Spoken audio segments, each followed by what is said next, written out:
Hello everyone, welcome to way to officer. I hope you all are doing well.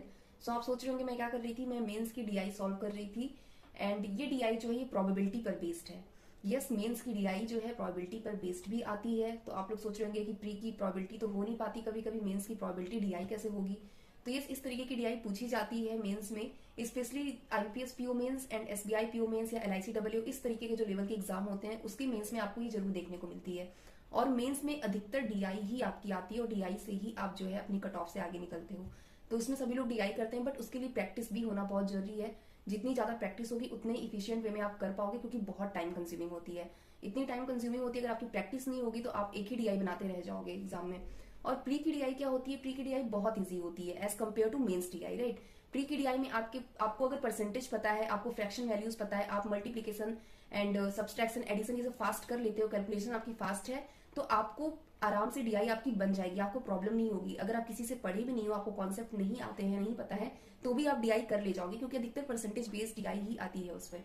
But mains की DI के लिए आपको अपने concept build करने पड़ेंगे, आपको पढ़ना पड़ेगा। अब जैसे प्रोबेबिलिटी की डीआई आ गई, तो अगर आपको प्रोबेबिलिटी के बारे में पता होगा, आप अगर जानते होगे कि प्रोबेबिलिटी के क्वेश्चन को किस तरीके से सॉल्व करते हैं, तभी आप कर पाओगे। अदरवाइज आप नहीं कर पाओगे, बिल्कुल आप टच भी नहीं कर सकते इस डीआई को, ऐसी हो जाएगी। इसलिए आपको अपना कॉन्सेप्ट बिल्ड करना बहुत जरूरी है। जैसे मान लीजिए टाइम एंड वर्क पर आ गई, तो आपको टाइम एंड वर्क के बारे में पता होगा तभी आप कर पाओगे। अगर इस तरीके की डीआई आती है, जैसे कि प्रॉफिट लॉस हो गया, एसआईसीआई पे बहुत देखने को मिलती है मेंस में डीआई, तो इसमें भी आपको बेसिक कॉन्सेप्ट, आपकी जो अच्छे लेवल तक के, एडवांस लेवल तक के कॉन्सेप्ट आपके क्लियर होने चाहिए, तभी आप मेंस की डीआई कर पाओगे। और जो एसबीआई का जिस तरीके से लास्ट ईयर पैटर्न देखा गया था, जो मेंस आया था क्वांट का, बहुत ही ज्यादा डिफिकल्ट मेंस आया था, बिल्कुल क्वेश्चन नहीं बन रहे थे सबसे। तो इस तरीके से क्वेश्चन आ जाते हैं, तो उसके लिए उस तरीके से प्रिपेयर भी होना बहुत जरूरी है। तो काफी लोग मुझसे पूछ रहे थे, टेलीग्राम पे भी काफी लोगों ने पूछा एंड यूट्यूब कमेंट्स में भी काफी लोगों ने मुझसे पूछा था कि डीआई के लिए क्या करें, क्योंकि मेंस की प्रिपरेशन कहीं ना कहीं सभी लोग स्टार्ट कर दिए हैं और मेंस की डीआई बन नहीं पा रही है। तो अगर आपको मेंस की डीआई बनाना है, आप चाहते हो कि आपकी मेंस की डीआई और अच्छे से प्रिपरेशन आपकी आगे बढ़ पाए, तो गाइडली ने एक नया कोर्स लॉन्च किया है, आप देख सकते हैं। रुद्र डीआई करके एक बैच आया है, जिसमें मीनाक्षी मैम जो है वो पढ़ाएंगी आपको डीआई, और 30 दिनों के अंदर आपकी पूरी डीआई कंप्लीट हो जाएगी मेंस लेवल की। और अच्छे से आपको सारे टर्म समझ में आ जाएंगे कि मेंस की डीआई को टैकल किस तरीके से करना है। क्योंकि प्री की डीआई हम सभी कर लेते हैं, बट मेंस की डीआई सबसे नहीं हो पाती है। इसके लिए आपको कॉन्सेप्ट अच्छे से सीखना पड़ेगा, आपको क्वेश्चंस लगाने पड़ेंगे उस तरीके से, तभी आप कर पाओगे। तो इसके लिए आप ये बैच देख सकते हो। मैं आपको एक बार बता देती हूँ डिटेल में इस बैच के बारे में, तो आप सुन लीजिए एक बार ध्यान से।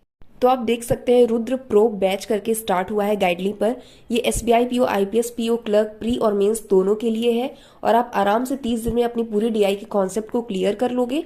और ये जो स्टार्ट हो रहा है, ये स्टार्ट हो रहा है 27 सितंबर से। और इसकी प्राइस आप खुद देख सकते हैं कितनी कम है, ओनली 299। और इसके साथ आप अगर मेरा कूपन कोड ऑफिसर यूज कर लोगे तो आपको एक्स्ट्रा 12% का डिस्काउंट मिल जाएगा, जो कि काफी अच्छा है। और ये ऑफर बहुत ही लिमिटेड टाइम के लिए है, क्योंकि ज्यादा बच्चों को इंक्लूड नहीं करने वाले हैं ये लोग। तो इस वजह से आप लोग अभी ले सकते हो एंड अपनी डीआई की प्रिपरेशन 27 से स्टार्ट भी कर सकते हो। आई होप आपको समझ आ गया होगा कि क्या क्या चीजें हैं इसमें। एंड बहुत सारे मेंस देखिए लगे हुए हैं, बहुत सारे मेंस आने वाले हैं, तो आप बिल्कुल प्रिपेयर रहिए, क्योंकि ये जो इंडिविजुअली एग्जाम हो रहा है ये हम लोग का लास्ट एग्जाम है, राइट। उसके बाद हम सभी सेट में चले जाएंगे, सेट आ जाएगा, उसके बाद किस तरीके से एग्जाम का पैटर्न होगा, कितना कंपटीशन और बढ़ जाएगा, किस तरीके से मेंस होगा, कुछ भी नहीं पता है, बिल्कुल नया होगा हमारे लिए। तो अभी हमारे पास चांस है, तो इसको हमें आई थिंक गंवाना नहीं चाहिए। और अगर आपको मौका मिल रहा है 30 दिनों के अंदर, क्योंकि 30 दिन के अंदर अभी आपके मेंस नहीं होने वाले, अभी तो आपका नोटिफिकेशन ही नहीं आया, प्री होगा, देन आपके मेंस होंगे, तब तक आपका कॉन्सेप्ट बिल्कुल अच्छे से बिल्ड हो जाएगा।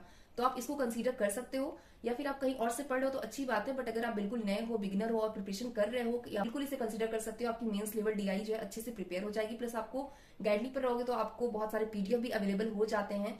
अब जैसे मैं ही क्वेश्चन लगा रही थी प्रोबेबिलिटी का, तो इसमें मुझे प्रॉब्लम हो रही थी, क्योंकि प्रोबेबिलिटी के कॉन्सेप्ट मेरे उतने क्लियर नहीं है as compare to other arithmetic topics. तो इसको मुझे क्लियर करने की जरूरत पड़ेगी। और मैं ऐसे नहीं कर सकती हूँ कि मैं यूट्यूब पर जाऊँ, सर्च करूँ और मुझे मिल जाए, क्योंकि मेंस के सोर्सेज यूट्यूब पर तो बिल्कुल ना के बराबर है, अवेलेबल नहीं होते हैं जल्दी, स्पेशली इस तरीके की जो डीआईज होती हैं, राइट। तो इसके लिए कुछ ना कुछ कहीं ना कहीं समय पढ़ने की जरूरत पड़ेगी ही। अगर कट ऑफ से आगे निकलना है तो भाई पढ़ना ही पड़ेगा। तो आप इसे जरूर कंसीडर कर सकते हैं। एंड यस, डीआई को एनालिसिस किस तरीके से करना है, देखिए मेंस में आपके अर्थमेटिक कॉन्सेप्ट अच्छे से क्लियर होने चाहिए, पहली चीज ये आपकी रिक्वायरमेंट जो है इसकी। दूसरी चीज, आपकी कैलकुलेशन बिल्कुल फास्ट होनी चाहिए, क्योंकि थोड़ा टाइम कंज्यूमिंग होता है, कैलकुलेशन फास्ट नहीं होगी तो आप बहुत ज्यादा टाइम ले लोगे। नेक्स्ट, तीसरी चीज जो है कि आपकी प्रैक्टिस बहुत ज्यादा होनी चाहिए। अगर आपकी प्रैक्टिस ज्यादा नहीं है, अगर आप 1 2 3 डीआई लगाकर चले गए हो मेंस में, तो बिल्कुल वहां पर आप ब्लैंक हो जाओगे, नहीं हो पाएंगे क्वेश्चन आपसे। तो आपकी प्रैक्टिस होनी चाहिए और हर तरीके की डीआई की प्रैक्टिस होनी चाहिए, हर अर्थमेटिक के हर टॉपिक की डीआई की प्रैक्टिस होनी चाहिए, तभी आप कर पाओगे। तो ये 3 चीजें बिल्कुल स्ट्रांग रखना है आपको मेंस के लिए। और प्री के लिए तो आपको पता है, प्री के लिए आपको कुछ करना नहीं है, जिस तरीके से आप मॉक लगा रहे हो वैसे ही देते रहो प्री के लिए। एंड यस, इस तरीके से आप डीआई अपनी मजबूत कर सकते हो। डीआई के लिए मैं ये कहना चाहूंगी कि आप डेली डीआई लगाइए। जैसे मैं टू डू लिस्ट देती हूँ तो मैं मेंस की एक डीआई इंक्लूड करती हूँ उसमें, तो बहुत से लोगों को अभी समझ नहीं आ रहा होगा। तो आप लोग अगर पढ़ना चाहते हो यहाँ से तो पढ़ सकते हो बिल्कुल, जिससे आपको वो कॉन्सेप्ट बिल्ड होने लगे, आप समझ सको, राइट। तो जब आप समझने लगोगे तो आप आराम से क्वेश्चन भी बनाने लगोगे, आपके मॉक में नंबर भी अच्छे आएंगे, राइट। तो इस तरीके से चीजें आप कर सकते हो। एंड देख लीजिए आप किस तरीके से डीआई आती है, बहुत बड़ी बड़ी डीआई आती है मेंस में, आप खुद देख सकते हैं। तो इस तरीके की डीआई आपको देखने को मिलेगी। मैं लिंक जो है डिस्क्रिप्शन बॉक्स में दे दूंगी, आप एक बार देख लेना, क्योंकि काफी बच्चे पूछ रहे थे, काफी स्टूडेंट पूछ रहे थे मुझसे कि कहाँ से पढ़े, मेंस के लिए समझ नहीं आ रहा कहाँ से पढ़े, स्पेशली डीआई की प्रॉब्लम बहुत होती है मेंस के लिए अर्थमेटिक की।